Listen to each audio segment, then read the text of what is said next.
नमस्कार दोस्तों, राधे राधे, जय श्री कृष्णा। आप सभी का मेरे YouTube चैनल पर हार्दिक स्वागत है। भगवान श्री कृष्ण की कृपा सदा आप और आपके परिवारजनों पर बनी रहे। इससे पहले की वीडियो में आपने सुना था माघ मास महात्म का अध्याय 6। अगर आपने उस वीडियो को अभी तक नहीं देखा है तो आप सभी से मेरा अनुरोध है, माघ मास महात्म के सभी अध्याय आप चैनल पर देख सकते हैं। आज की वीडियो में आप सुनने वाले हैं माघ मास महात्म का अध्याय 7। क्या करने से मनुष्य नरक में नहीं जाता। हरे कृष्णा, राधे राधे। कल हमने माघ माह महात्म के अध्याय 6 में दत्तात्रेय जी द्वारा वर्णित कुंडल और विकुंडल नाम के भाइयों की कथा का श्रवण कर रहे थे। मृत्यु के पश्चात कुंडल को नरक और विकुंडल को स्वर्ग की प्राप्ति होती है। यमदूत उसे बताता है कि उसे स्वर्ग की प्राप्ति अनजाने में माघ स्नान की वजह से हुई है। इस पर विकुंडल यमदूत से कर्मों की गति पूछता है। अब आगे। विकुंडल द्वारा किए प्रश्न को सुनकर यमदूत कहने लगा, हे विकुंडल, तुमने बड़ा सुंदर प्रश्न पूछा है। यद्यपि मैं पराधीन हूँ, फिर भी तुम्हारे स्नेहवश अपनी बुद्धि के अनुसार बतलाता हूँ। जो प्राणी काया, वाचा और मनसा से कभी दूसरों को देखकर दुखी नहीं होते या दुख नहीं देते, वे यमलोक में नहीं जाते। किसी भी प्रकार की हिंसा करने वाले मनुष्य वेद, यज्ञ, तप और दान से भी उत्तम गति को प्राप्त नहीं होते।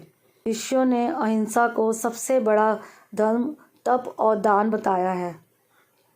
जो मनुष्य जल या पृथ्वी पर रहने वाले जीवों को अपने भोजन के लिए मारते हैं, वे कालसूत्र नामक नरक में पड़ते हैं और वहाँ पर अपना मांस खाते हैं और रक्त पीप पान करते हैं तथा पीप की कीचड़ में उनको कीड़े काटते हैं।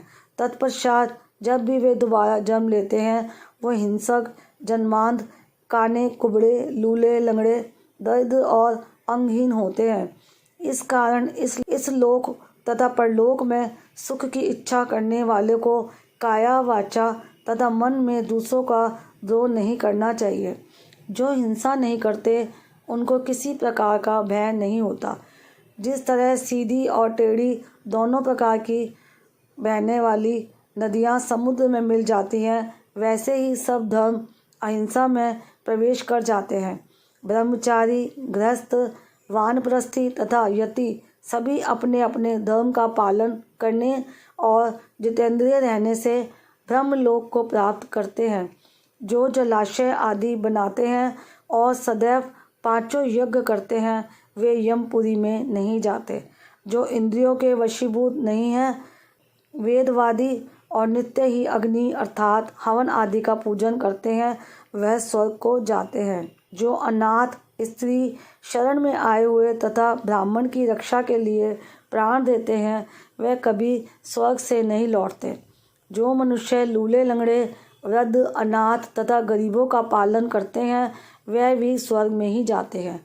जो मनुष्य गौ के लिए पानी का आश्रय करते हैं तथा कुआं, तालाब और बावड़ी बनवाते हैं, वह सदैव स्वर्ग में निवास करते हैं। जैसे जैसे जीव इसमें पानी पीते हैं, वैसे ही उनका धर्म बढ़ता है। जल से ही मनुष्य के प्राण है, इसलिए जो प्याऊ आदि लगाते हैं, वह अक्षय स्वर्ग को प्राप्त होते हैं।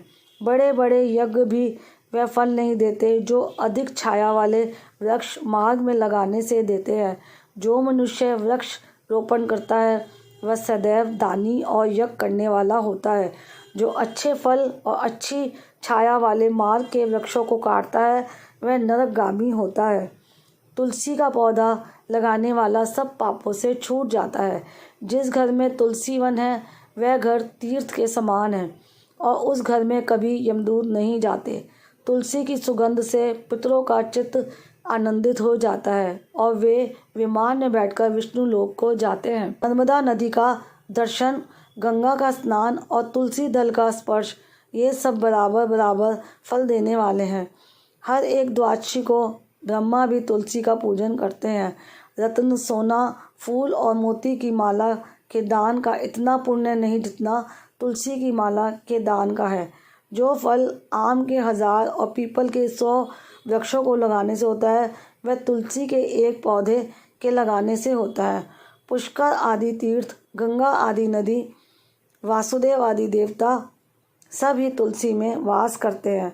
जो एक बार, 2 या 3 बार रेवा नदी से उत्पन्न शिव मूर्ति की पूजा करता है अथवा स्फटिक रत्न के पत्थर या वन में रखी हुई शिव की मूर्ति की पूजा करता है और सदैव ओम नमः शिवाय मंत्र का जाप करता है, वह कभी यमलोक नहीं आता। शिव पूजा के समान पापों को नष्ट करने वाला तथा कीर्ति देने वाला 3 लोक में और कोई काम नहीं है। जो शिवालय स्थापित करते हैं वे शिव लोक में जाते हैं। ब्रह्मा, विष्णु तथा शिव का मंदिर बनाकर मनुष्य वैकुंठवासी होता है। जो भगवान की पूजा के लिए फूलों का बाग लगाते हैं वह धन्य हैं। जो माता पिता, देवता और अतिथियों का सदैव पूजन करते हैं वह ब्रह्मा लोक को प्राप्त होते हैं। इतना कहकर यमदूत फिर कहने लगे, हे विकुंडल, याद रखो, मध्याह्न के समय आया अतिथि, मूर्ख, पंडित, वेद पाठी या पापी कोई भी हो, वह ब्रह्मा के समान ही होता है। जो रात्रि के थके हुए भूखे ब्राह्मण को अन्न जल देता है, मध्याह्न के समय जिसके घर आता हुआ अतिथि निराश नहीं जाता, वह स्वर्ग का वासी होता है। अतिथि बराबर कोई धन संपत्ति तथा हित नहीं है। बहुत से राजा और मुनि अतिथि सत्कार से ब्रह्मलोक को प्राप्त हुए हैं। जो एक समय आलस्य से भी अतिथि को भोजन करा दे, वह यमद्वार नहीं देखता। जो कोई स्वर्गलोक जाने की इच्छा रखता हो, वह अन्न का दान अवश्य ही करे। फिर दूत कहता है कि यमराज कहते हैं, अन्न के बराबर दूसरा कोई दान नहीं है। जो गर्मियों में जल, सर्दी में ईंधन और सदैव अन्न का दान करते हैं, वे कभी भी यम के दुख नहीं उठाते। जो अपने किए हुए पापों का प्रायश्चित करता है वह नरक को नहीं देखता और प्रायश्चित न करने वाला मनुष्य नरक में जाता है। जो काया, वाचा और मन से किए हुए पापों का प्रायश्चित करता है वह देव और गंधर्वों से शोभित स्वर्गलोक को प्राप्त होता है। जो नित्य ही व्रत, तप, तीर्थ करते हैं और जितेंद्रिय हैं वह भयंकर यम को नहीं देखते हैं। नित्य स्नान करने से बड़े बड़े पाप नष्ट हो जाते हैं और मनुष्य यम को नहीं देखता। बिना स्नान पवित्रता कैसे हो सकती है? जो मनुष्य पर्व के समय बहते जल में स्नान करते हैं वह बुरी योनि नहीं पाते, ना ही नरक में जाते हैं। माघ मास में प्रातः स्नान करने वाले मनुष्यों को नियम पूर्वक तिल, पात्र और तिल कमल का दान करना चाहिए। यमदूत कहते हैं कि हे विकुंडल, पृथ्वी, सोना, गौ आदि परम दान करने वाला स्वर्ग से नहीं लौटता। पुण्य तिथियों और संक्रांति आदि का थोड़ा सा दान करके भी मनुष्य बुरी गति को नहीं प्राप्त होता। सत्यवादी, मौन रहने वाला, मीठा बोलने वाला, क्षमाशील, नीतिवान, किसी की निंदा न करने वाला, सब प्राणियों पर दया करने वाला, पराये धन को तृण के समान समझने वाला मनुष्य कभी नरक को नहीं भोगता। माघ माह महात्म अध्याय 7 समाप्तम। प्रेम से मन से जाप करते रहो। हरे कृष्णा कृष्णा कृष्णा हरे हरे, हरे राम राम राम हरे हरे। कलयुग केवल नाम आधारा। नाम जाप से ही कृष्ण प्रेम और मुक्ति पाई जा सकती है। राधे राधे। आज की ये वीडियो आपको कैसी लगी कमेंट बॉक्स में मुझे ज़रूर बताइएगा। अगर अभी तक आपने मेरा चैनल सब्सक्राइब नहीं किया है तो चैनल सब्सक्राइब करने के साथ साथ बेल आइकन ज़रूर प्रेस कर लीजिएगा ताकि मेरे चैनल पर अपलोडेड होने वाली सभी वीडियोस की जानकारी आपको समय से मिल सके।